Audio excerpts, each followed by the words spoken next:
Gua melakukan pengecatan terhadap rambut gua dan hasilnya kayak Sun Gokong. Dimana Pablo Benoit adalah lawyer punya rambut paling keren se-Indonesia tuh. Gak akan ada lawyer lain yang punya rambut lebih keren dari Pablo tuh.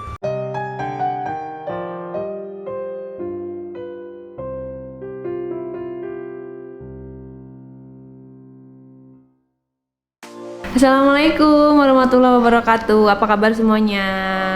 Di video kali ini aku akan ngajak kalian untuk bagaimana caranya kita harus tetap sehat dan bugar di kala pandemi dan PPKM seperti ini. Caranya simple banget. Jadi setiap orang harus olahraga. Cuman kalau yang kita nggak biasa olahraga pasti boring, cepet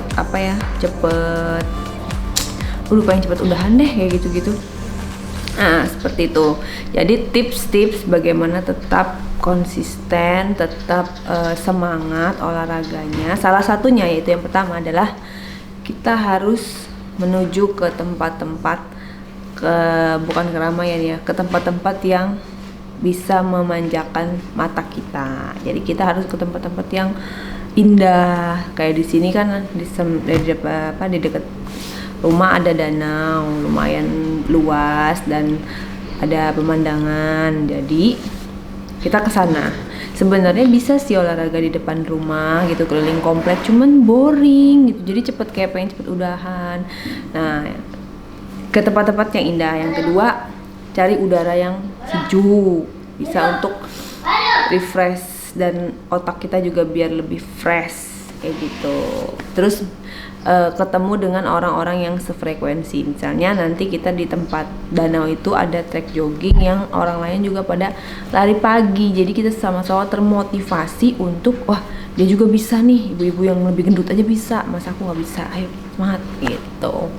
Jadi 3 tips itu dulu ya. Nanti tips berikutnya sambil berjalan kita harus sambil melihat-lihat apa yang kira-kira bisa menjadi tips buat kalian untuk rutin berolahraga dan menjaga kesehatan di masa pandemi seperti ini. Sekarang kita siap-siap untuk menuju ke danau. Let's go.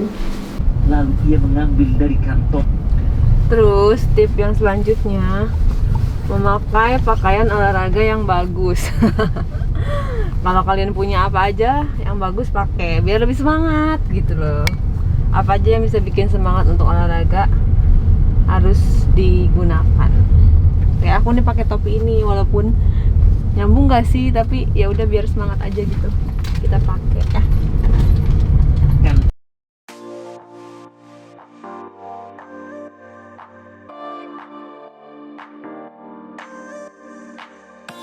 Guys, di sini udah nyampe di Danau Sentul.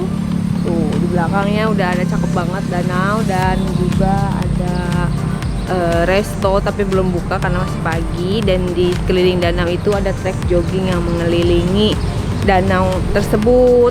Di seberangnya ada jalan raya dan pepohonan di mana-mana begitu hijau, udaranya juga sejuk, matahari benar-benar masuk ke dalam dan banyak juga orang-orang. Kalian bisa lihat di sini juga semuanya pada lari pagi. Jadi tetap semangat. Kalau kalian misalnya masih bete juga sendiri, bisa ajak warga atau suami atau adik atau teman, biar ada temen ngobrol. Misalnya untuk awal-awal gak usah langsung lari deh karena takut capek. Nggak apa-apa, jalan aja. Dimulai dari jalan, tapi jangan berhenti. Jalan misalnya target kamu 10 putaran. Gimana caranya? Kamu jalan tapi jangan ada berhenti, karena begitu berhenti kita harus mulai lagi, pace-nya itu dari 0 lagi gitu. Terserah sih, kalau sekarang aku targetnya mau lari, kalau udah capek jalan, lari capek jalan, jangan berhenti gitu. Intinya jangan berhenti biar kardionya terkuras terus, walaupun capek istirahatnya itu dengan jalan ya. Kita sekarang pemanasan dulu, diregangkan dulu. Jadi pemanasan itu berlaku untuk awal dan akhir. Kalau udah selesai olahraga, kita juga harus stretching. Kenapa? Karena kalau kita nggak stretching, besok paginya itu kita akan sakit badan, seluruh badan, dan nggak bisa jalan, nggak bisa nengok, nggak bisa kecengklak gitu lah, nggak bisa naikin tangan atau kaki. Jadi harus stretching di awal dan di akhir. Tapi yang lebih penting sebenarnya di akhir. Kadang-kadang kita kalau udah capek pulang terus lupa stretching. Justru yang penting adalah poinnya adalah harus stretching gitu kan, ini kan otot paha, betis, terus ini. Nah, kalau pemanasan sih nggak usah terlalu banyak, yang penting agak-agak direnggangin aja, sambil kita lari pagi pun bisa sambil direnggangin gitu ya. Nanti aku mau lari berapa putaran dulu sesanggupnya, mudah-mudahan 10, tapi kita lihat situasi dan kondisi. Setelah itu baru nanti ada exercise yang harus dilakukan biar tambah membentuk tubuh dan juga tambah endurance-nya gitu kan. Kalau lari itu dia bukan untuk menguatkan ya, tapi dia untuk kardio, untuk nurunin lemak gitu, lemak-lemak yang ada dalam tubuh kita. Jadi kalau mau nguatin, kalau mau ngebentuk itu harus dengan olahraga barbel atau gerakan-gerakan tubuh selain lari. Jadi awalnya itu memang harus lari dulu ya, harus buang dulu kardio, harus dipanasin dulu. Ibarat kalau mesin mobil tuh harus di starter dulu, dipanasin dulu. Jadi gak bisa kita langsung males lari mau langsung beban aja, bisa kayak gitu tapi efeknya kurang. Jadi kalian mau main beban kayak mau main sit up, mau main apapun harus diawali oleh lari minimal 15-20 menit gitu. Kalau udah panas baru deh kalian mau ngapain aja bisa. Ibaratnya kalau ngegoreng tuh minyaknya panasin dulu, gak bisa kita celupin tempe dalam keadaan minyak dingin gitu loh. Paham kan ya sampai sini? Kalian yang udah expert pasti udah tahu lah. Ini buat ibu-ibu yang baru pemula atau misalnya kalian yang mau memulai olahraga, yuk sama-sama harus semangat ya.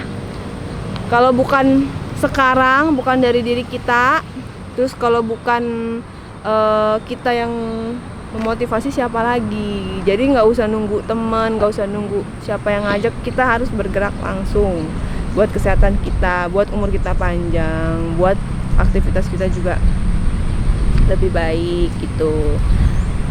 Jadi harus sayang diri sendiri, mulai dari mencintai olahraga. Oke? Let's go start. Ini lumayan agak rame ya, karena dia masih pagi. Walaupun hari biasa banyak yang lari pagi, tapi nanti kalau udah agak siangan dikit udah mulai berkurang nih. Aku sih sukanya sepi, tapi nggak apa-apa. Sambil ini di jam berapa ini? Jam 8 ya? Setengah 8 sampai jam 8 ini pas banget. Vitamin D dari matahari itu benar-benar pas gitu, turun nih. Begitu muka kita, kulit kita terkena vitamin D. Vitamin D itu apa sih fungsinya? Untuk kalsium ya, untuk kalsium untuk tulang, untuk pertumbuhan, metabolisme tubuh kita juga. Karena kalau kita benar-benar kekurangan vitamin D itu kita nanti bisa tulangnya bisa keropos. Vitamin D itu kan ada dalam susu. Terus kalau kita sengaja butuh vitamin D, itu harganya mahal banget loh. 5.000 IU itu apa UI ya? Itu mahal banget. Jadi kita mendingan dapetin vitamin D yang gratis. Cuman caranya kalian bangun setiap pagi, berjemur aja udah nih vitamin D udah. Nikmat mana yang kau dustakan gitu ya. Ini vitamin D yang benar-benar dari Allah Subhanahu wa taala, yang kita harus bersyukur, dan ini gratis gitu. Tapi kalian gak mau memanfaatkan, kan sayang banget gitu. Daripada harus ke apotik, vitamin D segini aja bisa berapa ratus ribu kayak gitu. Nikmatilah vitamin D dari Allah. Jadi kita harus benar-benar tahu ilmu cara mengambil sesuatu yang dari alam untuk kita begitu. Kalau kalian nggak tahu kan, oh gitu ya, ternyata vitamin D ya. Iya betul, ada sinar UV. Jadi ada jam-jamnya juga ya, jangan jam 12. Itu jam 12 itu bukan vitamin D, vitamin G gosong. Sekarang waktunya masih vitamin D, kita nikmati vitamin D sampai 1 jam ke depan ya. Kita olahraga dulu ya. Bye.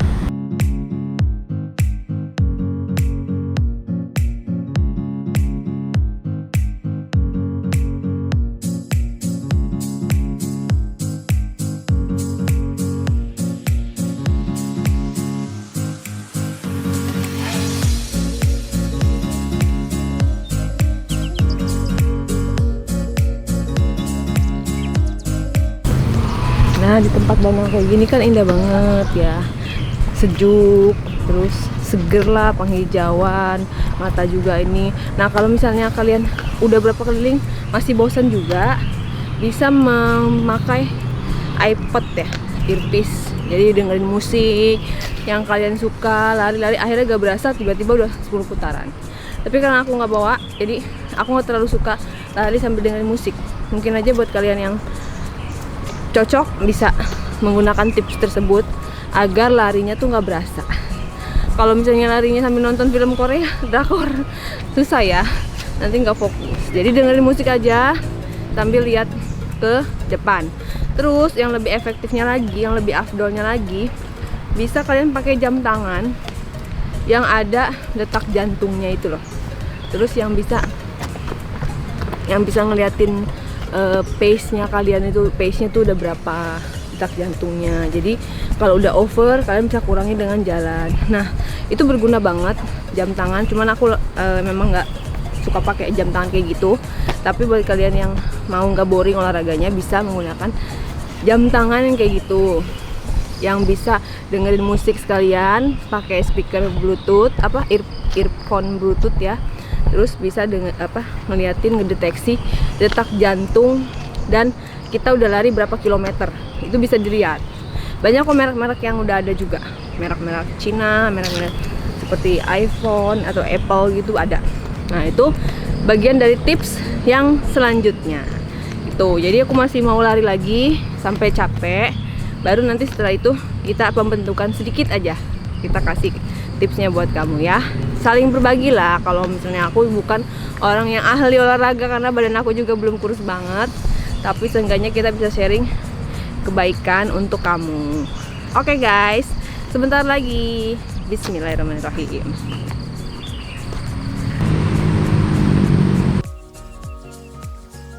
Oke guys, jadi lari paginya udah lumayan panas. Maksudnya panas bukan udara ya.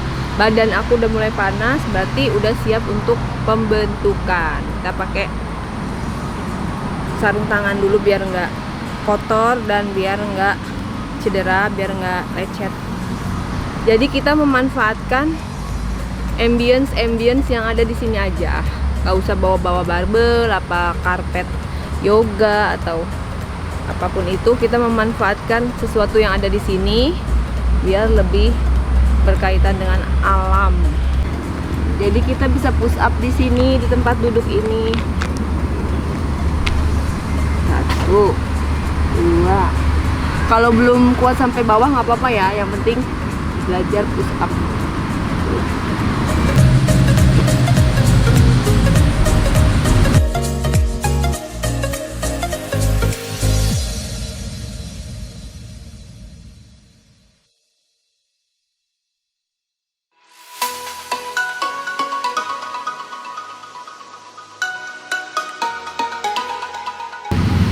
Oke, pembentukannya udah selesai. Jangan lupa sebelum pulang kita harus stretching. Stretching itu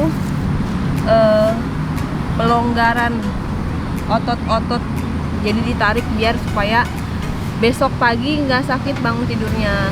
Terus bisa bangun, bisa ngangkat tangan, bisa nengok, bisa semuanya. Ibaratnya kan udah ditarik-tarik, kita harus stretching biar bisa kembali normal. Ini harus begini ya, badannya dibungkukan.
Jadi itu tadi gerakan-gerakan simple sedikit tapi mudah-mudahan membantu. Kalian bisa langsung coba besok atau nanti sore. Harus olahraga rutin. Jadi sebenarnya olahraga itu bukan masalah berat atau tidak berat. Tuh ininya, gerakannya, bukan itu.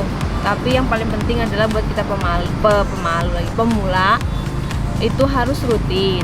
Misalnya kalian mau setiap harinya setengah jam aja boleh.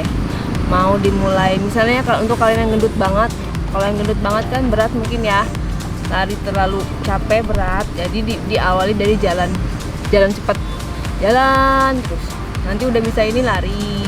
Kalau udah lari baru pakai beban, terus bisa kelas-kelas yang lain misalnya yoga, bisa ngeliat di YouTube atau pilates. Mulai beli peralatannya kecil-kecil, misalnya seperti karetnya, barbel yang kecil 2,5 kilo, itu bisa membantu. Jadi bisa dilakukan di rumah. Tapi saran aku, kalau mau nurunin berat badan itu harus lari. Lari adalah hal yang paling cepat, efektif, murah, mudah gitu. Dan setelah olahraga jangan lupa untuk minum air putih yang banyak biar racun-racun yang dalam tubuh kita bisa keluar. Setelah itu kan udah bagus nih olahraga, udah dirutinin. Kita harus komitmen sama diri kita untuk mau cepet lagi untuk mengurangi makan. Sebenarnya kalau mau ekstrim, kalian tuh diet no lemak, no garam, no tepung, no karbo, no gula, no sugar, dan no bumbu ya. Jadi bener-bener pure, dikukus-kukus, terus bayam di jus, itu yang mau cepet. Tapi kalau kalian gak sanggup ngelakuin itu, bisa dimulai dengan ngurangin porsi makan.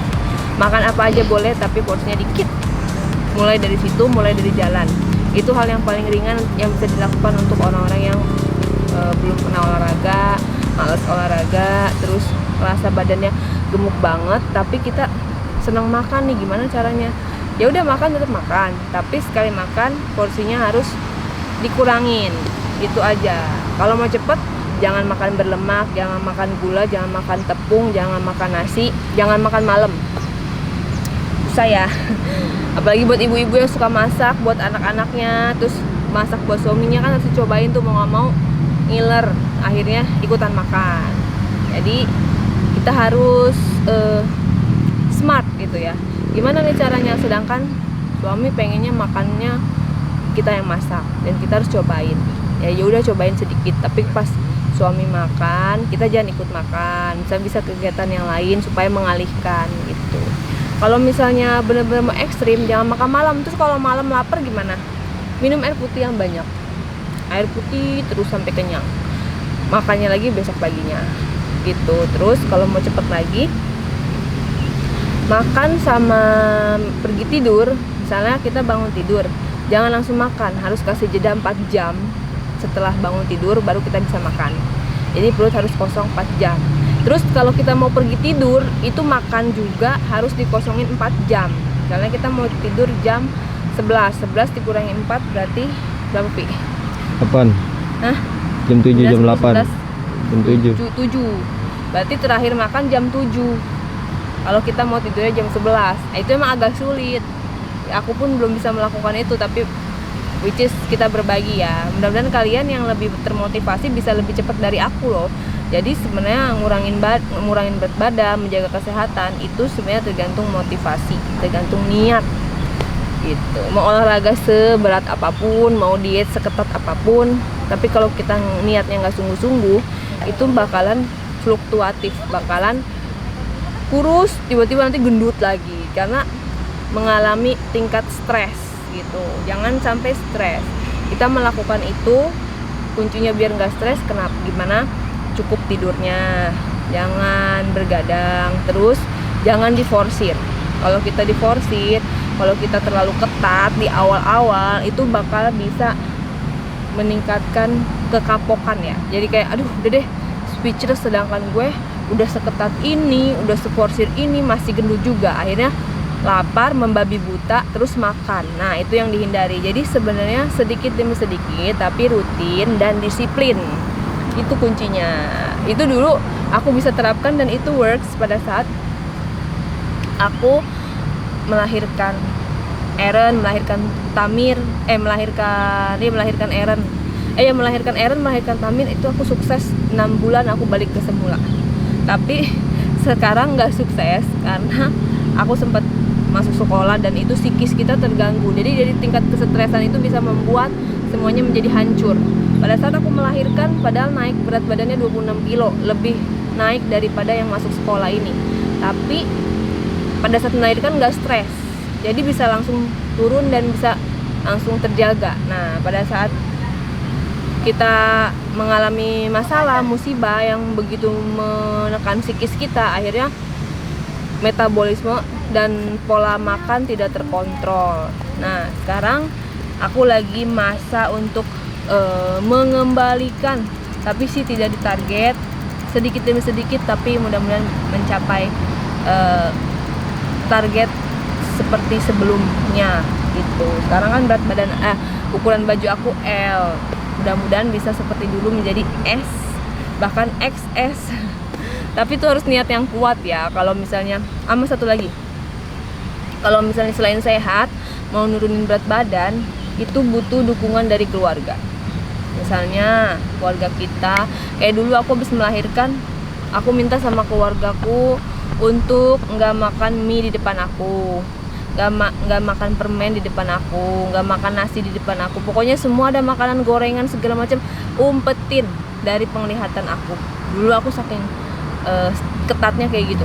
Aku kasih tau mbak-mbak aku, pokoknya nggak di meja makan nggak boleh ada makanan selain jus bayam, kukus ayam, tahu tempe kukus, nggak boleh. Kalian kalau mau makan ngumpet di kamar kalian masing-masing lah, atau di mana, pokoknya pas aku pergi gak boleh ngeliatin aku, walaupun permen atau penggorengan satu pun gak boleh. Karena kita kalau ngeliat itu pasti kita lapar mata dan kita pengen nyobain gorengan satu dengan gorengan 5, kalorinya sama gitu.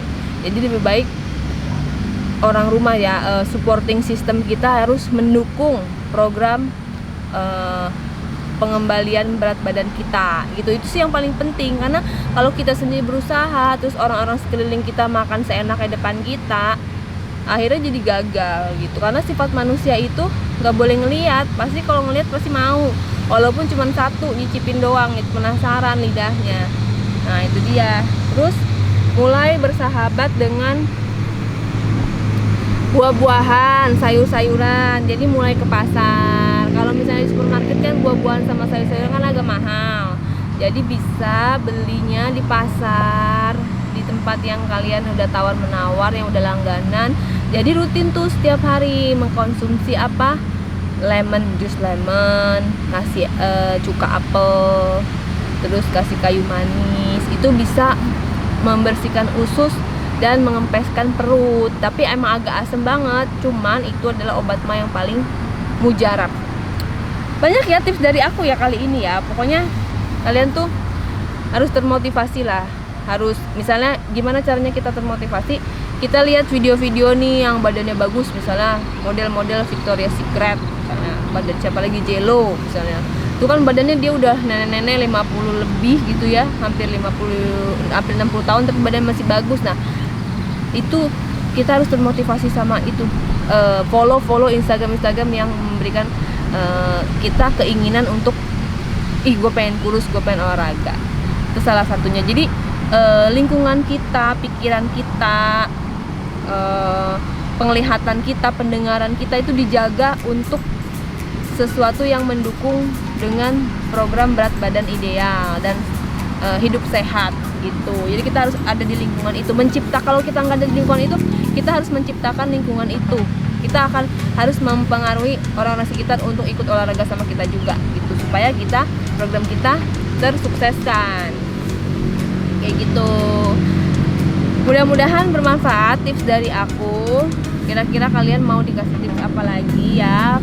Saling berbagi aja, ngobrol-ngobrol aja untuk mengisi vlog aku kali ini. Sekarang udah selesai nih kita olahraganya. Aku mau pulang, pengen minum jus gitu ya, makan buah. Tapi nggak tahu deh sampai rumah ini jangan-jangan ada gorengan ya kan, ada nasi. Aduh, ya udah deh, nggak apa-apa kalau misalnya nggak bisa drastis, minimal rutin olahraga itu bisa sedikit demi sedikit mengurangi berat badan. Yang paling penting jangan stres, harus happy. Lagi corona seperti ini, jangan sampai metabolisme kita menurun, akhirnya kita mudah terjangkit oleh virus apapun itu. Oke guys, semoga bermanfaat. Sampai ketemu lagi ya di video besok. Aku mau pulang dulu, capek. Assalamualaikum warahmatullahi wabarakatuh.